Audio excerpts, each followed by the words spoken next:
Você está no banco do motorista. A viatura parou atrás de você, a luz giratória piscando.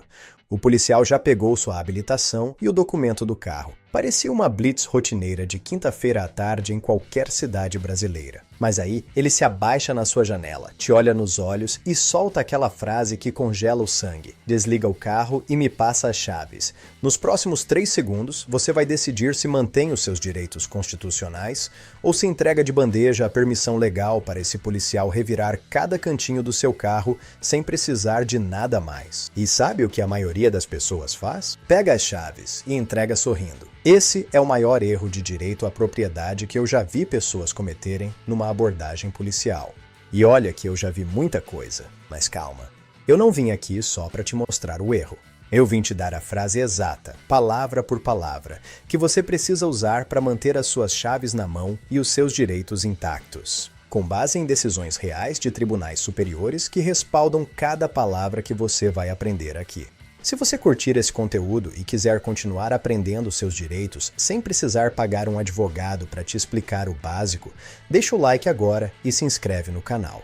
É gratuito e pode te salvar de uma situação muito feia lá na frente. Agora, presta bem atenção nisso, porque muita gente não sabe. Quando um policial pede as suas chaves, ele não está preocupado com a segurança de ninguém. Isso não é procedimento padrão.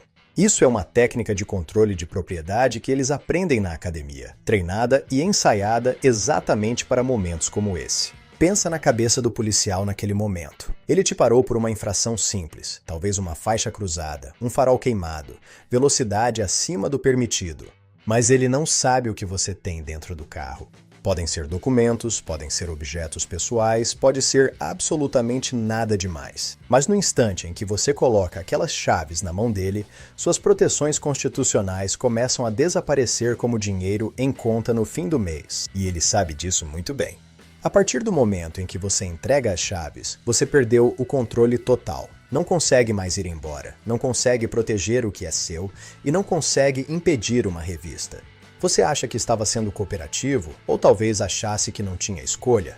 Mas na prática, você acabou de dar ao policial exatamente o que ele precisava para controlar a situação do começo ao fim. Porque veja o que está acontecendo de verdade. No segundo em que você coloca as chaves na mão do policial e diz, claro, pode pegar, isso não é cooperação. Isso é abandono de propriedade. Você vira passageiro do seu próprio carro. Quando ele controla a ignição, os vidros, as travas e a sua capacidade de ir embora, o que era uma simples abordagem de trânsito vira algo muito mais sério. Você entregou o controle numa bandeja de prata e o policial sabia exatamente o que estava fazendo quando pediu aquilo. Por isso, ele pediu as chaves. Não foi por acidente, não foi por protocolo. Foi estratégia. Agora eu preciso que você pense como o policial por um segundo. Para ele, esse tipo de pedido é completamente rotineiro. Ele faz isso todo dia, em toda blitz, com aquela voz calma e casual, como se estivesse pedindo uma informação qualquer. Parece uma medida de segurança normal. Mas o objetivo real é limitar as suas opções e assumir o controle da situação antes que você perceba o que aconteceu. E é aqui que a coisa fica interessante, porque a lei está do seu lado e o policial torce para você nunca descobrir isso. A maioria das pessoas não sabe, mas você jamais é obrigado a entregar suas chaves durante uma abordagem de trânsito. Isso nunca foi exigido por lei. O Supremo Tribunal Federal nunca estabeleceu que um policial tem direito às suas chaves numa blitz. Os casos que existem sobre segurança em abordagens falam sobre pedir que você saia do veículo, sobre buscas preventivas em situações específicas, mas nenhum deles autoriza a tomada das suas chaves. E os tribunais estaduais e federais ao longo do país repetem a mesma coisa. Quando um policial pede as suas chaves, ele está fazendo um pedido, não uma ordem legal. Você não é obrigado a obedecer. Pensa no que isso significa na prática. A principal jogada de controle de propriedade que um policial usa numa blitz, aquele casual, pode me passar as chaves, pode legalmente ser recusada, mas se você entregar voluntariamente, você acabou de consentir com o controle de tudo que você possui dentro daquele veículo. E tentar retirar esse consentimento depois é uma luta muito mais difícil do que simplesmente não ter entregado as chaves no começo. É exatamente por isso que eu vou te dar as palavras certas para usar com esse policial. E quando você ouvir, vai perceber como é simples. Mas antes, preciso te mostrar algo que vai tornar essas palavras 10 vezes mais poderosas. Lembra que um policial sempre precisa de justa causa para revistar seu veículo. Mas sabe qual é a prova mais fácil que ele pode conseguir? As suas próprias ações. É por isso que tudo que você faz com aquelas chaves pode ser usado contra você. Se você entrega as chaves voluntariamente, você está cooperando com a busca. Ele pode segurar suas chaves o tempo que quiser enquanto consulta seu histórico no sistema. E se não achar nada, ele ainda tem suas chaves. Aí ele volta até você, começa a fazer perguntas, te interroga e você não tem como simplesmente ir embora. Tudo isso encaixa perfeitamente no treinamento que ele recebeu. Então, como você reage a isso? Primeiro ponto, e esse é crucial, ser grosseiro jamais é a resposta. Sabe por quê? Porque se você for grosseiro, o policial interpreta a grosseria como hostilidade, e hostilidade vira risco à segurança do agente. De repente, ele tem justificativa para te tirar do carro, alegar que você pode estar armado e fazer uma revista completa em você e no veículo, com um sorrisinho no rosto, porque agora tudo está dentro do protocolo. Eu já vi isso acontecer mais vezes do que consigo contar.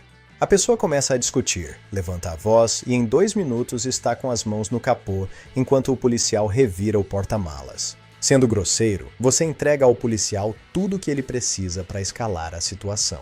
E vai aparecer no boletim de ocorrência como comportamento suspeito que justificou investigação adicional. Então, o desafio é esse. Você não pode entregar as chaves, não pode ser grosseiro ao recusar. E não pode parecer que está escondendo alguma coisa. Parece impossível, né? Não é. Existem palavras exatas para dizer e movimentos específicos para fazer que vão preservar sua privacidade e seus direitos ao mesmo tempo. E é exatamente isso que vem a seguir. Então vamos lá. Se o policial se abaixar na sua janela e disser "desliga o carro e me passa as chaves", você responde assim: "Senhor, minhas chaves vão permanecer comigo durante essa abordagem." Simples assim. Mas deixa eu quebrar essa frase palavra por palavra para você entender por que ela é tão poderosa. Senhor, minhas chaves, essas são as primeiras palavras. Aqui você está afirmando a posse. Esse objeto é seu, você tem direito sobre ele. E você não está abrindo mão desse direito para ninguém, nem que esteja fardado. Senhor, minhas chaves vão permanecer comigo. Aqui você deixa cristalino que não consente com o policial pegando suas chaves, seja estendendo o braço pela janela, seja de qualquer outra forma. Sem consentimento, sem entrega. Senhor, minhas chaves vão permanecer comigo durante essa abordagem. Essa parte final é onde a frase ganha peso jurídico de verdade. Você está demonstrando que entende a natureza temporária de uma blitz e que sabe que o policial precisaria de uma justa causa concreta para ir além do que aquela parada simples permite. Você não está sendo difícil, você está sendo preciso. Agora, e quando o policial empurrar de volta? Porque ele vai empurrar. Pode apostar. E eu vou te dizer exatamente o que ele vai fazer. Ele vai falar assim: "Tá bom, amigo? Se você não vai me passar as chaves, eu estou me sentindo em risco aqui. Preciso que você desça do veículo agora." E é exatamente aí que muita gente entra em pânico e erra feio. Porque o que vem a seguir faz toda a diferença. Nesse momento, você precisa desligar o carro. Isso é inegociável. Desligue o motor, pegue as chaves e coloque no seu bolso.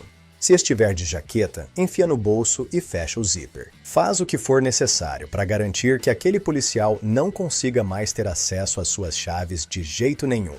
E aí vem o detalhe que muda tudo. No momento em que você sai do carro, trava todas as portas, fecha todos os vidros e trava tudo. O policial não pode entrar no veículo se ele estiver trancado e as chaves estiverem no seu bolso.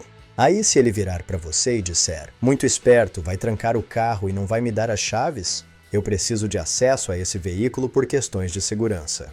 É nesse momento que você olha para ele com calma e diz: "Senhor, eu entendo sua preocupação com segurança, mas o senhor vai precisar de justa causa específica ou de um mandado judicial para ter acesso a essas chaves. Isso é juridicamente preciso." A preocupação com segurança do agente é uma coisa. O seu direito de propriedade sobre as suas chaves é outra completamente diferente. Uma não anula a outra automaticamente. E você pode estar pensando: mas precisa mesmo trancar o carro e guardar as chaves no bolso? Precisa sim, e muito. Porque existe um truque que promotores adoram usar caso isso vá parar na justiça. Eles vão argumentar que ao deixar as chaves no carro e as portas destrancadas, você implicitamente consentiu com qualquer revista que os policiais quisessem fazer.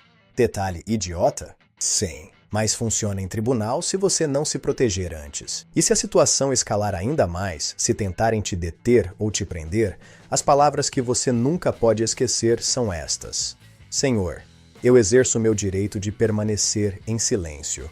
Não consinto com buscas em minha pessoa ou no meu veículo e não responderei nenhuma outra pergunta sem a presença do meu advogado. Agora, e se o policial resolver ir além e quer fazer uma revista pessoal em você?